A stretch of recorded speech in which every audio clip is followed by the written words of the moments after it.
الحمد لله رب العالمين والصلاة والسلام على سيد المرسلين وعلى آله وأصحابه المتأدبين أما بعد أعوذ بالله من الشيطان الرجيم بسم الله الرحمن الرحيم مما رزقناهم ينفقون صدق الله العظيم وصدق رسوله النبي الأمين المتين المكين الكريم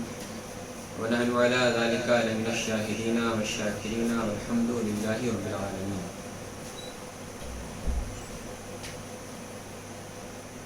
اہل اسلام کے لیے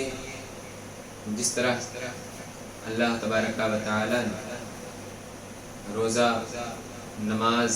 فرض فرمایا ہے، یوں ہی ارکان اسلام میں 2 رکن اور آتے ہیں جنہیں حج اور زکوٰۃ کے نام سے یاد کیا جاتا ہے، لیکن ان 4 ارکان میں 2 رکن تمام مسلمانوں پر فرض اور واجب ہیں، لیکن 2 رکن کے لیے کچھ شرائط و ضوابط ہیں جو ہر مسلمان پر واجب نہیں ہوتا۔ اللہ تبارک و تعالی اپنے مقدس کلام میں ارشاد فرماتا ہے اقیموا الصلاۃ وآتوا الزکاۃ، نماز قائم کرو اور زکوٰۃ دو۔ اس آیت مقدسہ کے ماتحت زکوٰۃ کے ادائیگی اور زکوٰۃ کے ادا کرنے کا حکم اللہ تبارک و تعالی اپنے مقدس کلام میں فرماتا ہے۔ میں چند احادیث پیش کرنے کی سعادت حاصل کر رہا ہوں جن میں رسول کائنات صلی اللہ تعالی علیہ وآلہ آلہ وسلم نے اور اللہ تبارک و تعالی کی آیت نے زکوٰۃ ادا کرنے والوں کی اہمیت، فضیلت اور ان کے لیے جو خوشی اور خوشخبری عطا فرمائی ہے، اس حدیث مقدسہ سے واضح ہوتا ہے۔ حدیث مقدسہ ہے زکوٰۃ ادا کرنے والے قیامت کے دن ہر قسم کے غم اور خوف سے محفوظ رہیں گے۔ زکوٰۃ کی ادائیگی گناہوں کا کفارہ ہے اور درجات کی بلندی کا بہت بڑا ذریعہ ہے۔ یہ ادا کرنے والوں کے لیے خوشخبری ہے اللہ اور اس کے رسول کی، اور نہ ادا کرنے والوں پر اللہ کا عذاب کیسا ہے۔ آیت مقدسہ ہے قرآن شریف میں اللہ تبارک و تعالی فرماتا ہے زکوٰۃ کا انکار کرنے والا کافر ہے، زکوٰۃ ادا نہ کرنے والے کو قیامت کے دن سخت عذاب دیا جائے گا۔ زکوٰۃ ادا نہ کرنے والی قوم قحط سالی کا شکار ہو جاتی ہے۔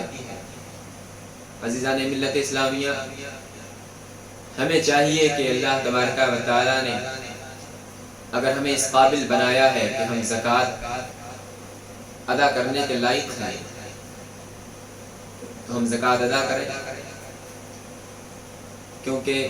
زکوٰۃ سے ہمارے مال کا تصفیہ ہوتا ہے۔ زکوٰۃ سے ادا کرنے سے اللہ تعالی ہمارے مال میں برکتیں عطا فرماتا ہے۔ زکوٰۃ ادا کرنے سے اللہ تبارک و تعالی ہمیں دنیا کے بہت سے مصائب اور پریشانیوں سے محفوظ رکھتا ہے۔ اگر ہم زکوٰۃ ادا کرتے ہیں تو ہمارے مال کی حفاظت کی ذمہ داری اللہ اپنے ذمہ کرم پر لے لیتا ہے۔ اگر ہم زکوٰۃ ادا کرتے ہیں تو اللہ تبارک و تعالی اس میں بے پناہ برکتیں اور خیر عطا فرماتا ہے۔ لیکن اگر ہم زکوٰۃ ادا نہیں کرتے تو کبھی ہمارا مال بیماری میں چلا جاتا ہے، کبھی ہمارا مال چوری کی نظر ہو جاتا ہے، کبھی ہمارا مال ڈاکہ زنی کی نظر ہو جاتا ہے۔ وہ اللہ ہے، قادر مطلق ہے،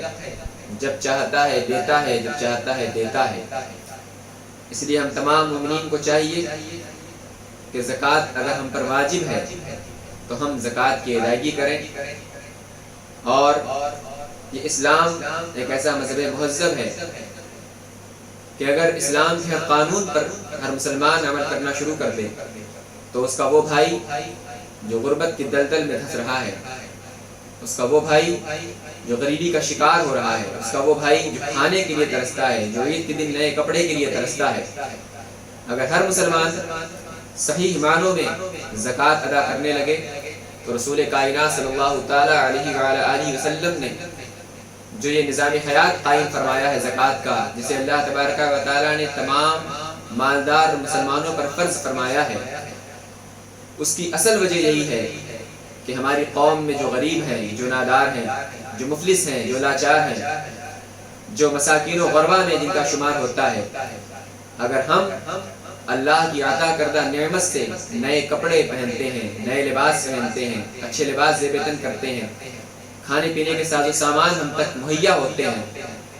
تو وہ رقم جسے زکوٰۃ کا نام دیا گیا ہے، وہ رقم ہمارے لیے جائز نہیں ہوتی ہے، ہمارے لیے وہ رقم حرام ہوتی ہے، وہ مال حرام ہوتا ہے، اور حرام مال کھانے سے اللہ تعالی ہماری دعائیں مسترد فرما دیا کرتا ہے، اللہ تعالی ہماری عبادتیں رد فرما دیا کرتا ہے۔ لہذا جو زکوٰۃ ہے، جو ہم پر واجب ہے، جس کا کھانا ہمارے لیے حرام ہے، ہمیں چاہیے کہ اپنے عزیز نادار مسلمان بھائیوں کو، غریبوں کو تقسیم کریں، تاکہ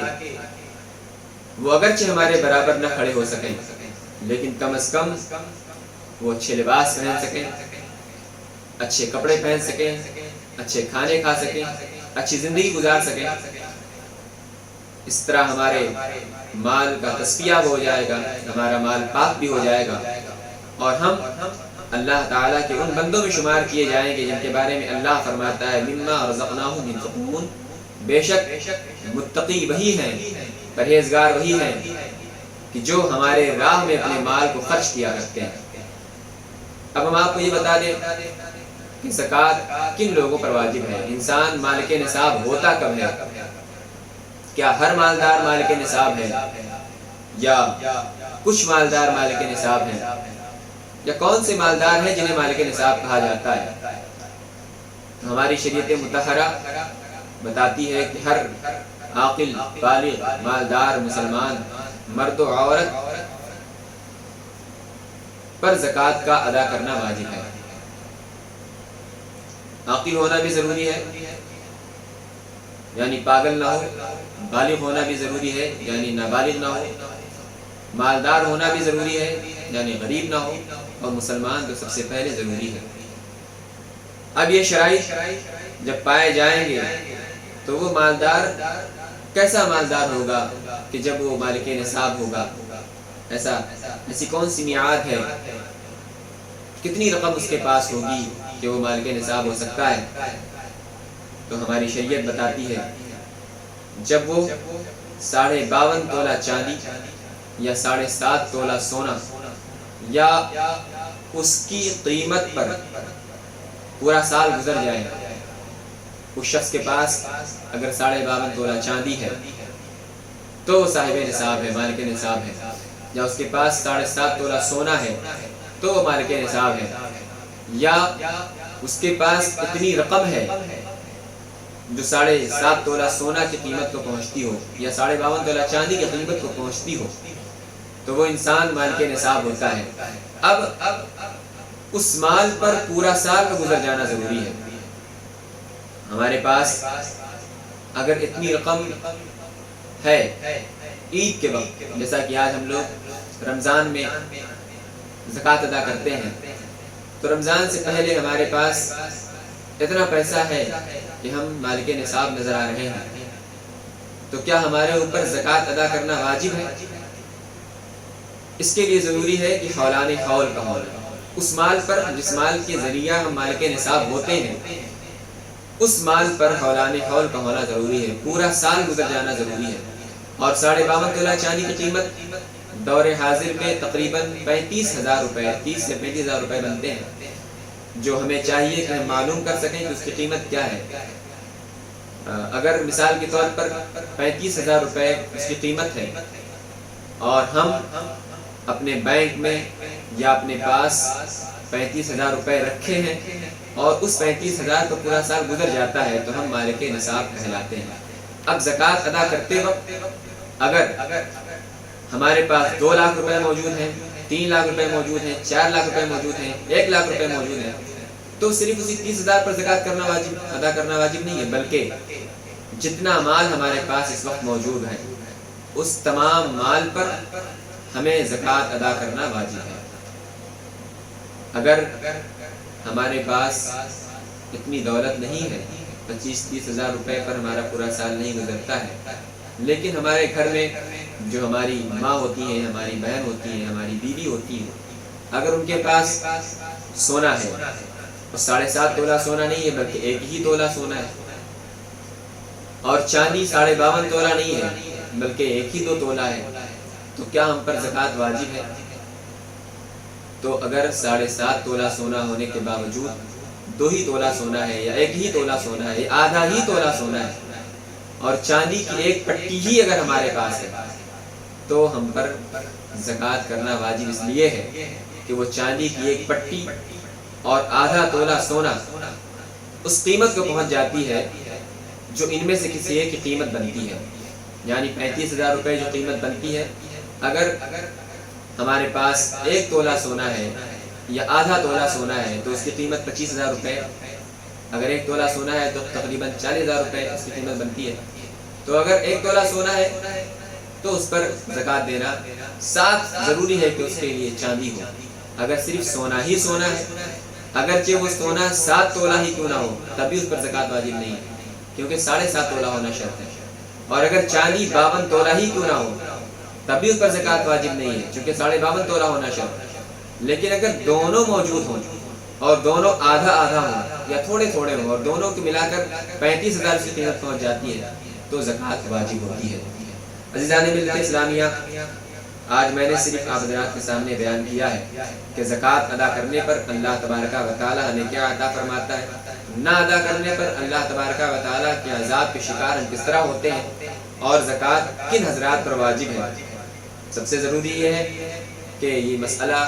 جو ہماری شریعت نے ہمیں بتایا ہے، رسول کائنات صلی اللہ تعالیٰ علیہ وسلم کے صدقے میں ہم تک شریعت پہنچی ہے، اس پر ہم عمل کرنے کی کوشش کریں تاکہ ہمارا کوئی بھی مسلمان بھائی غریب نہ رہے، ہمارا کوئی مسلمان بھائی پریشان نہ رہے، وہ بھی عید کے دن اچھے لباس پہنے، اور ہمیں اللہ تبارک و تعالیٰ کی خوشنودی حاصل ہو، رسول کائنات صلی اللہ تعالیٰ علیہ وسلم کی امت محترمہ میں ہمارا شمار ہو۔ وآخر دعوانا ان الحمد للہ رب العالمین۔ السلام علیکم۔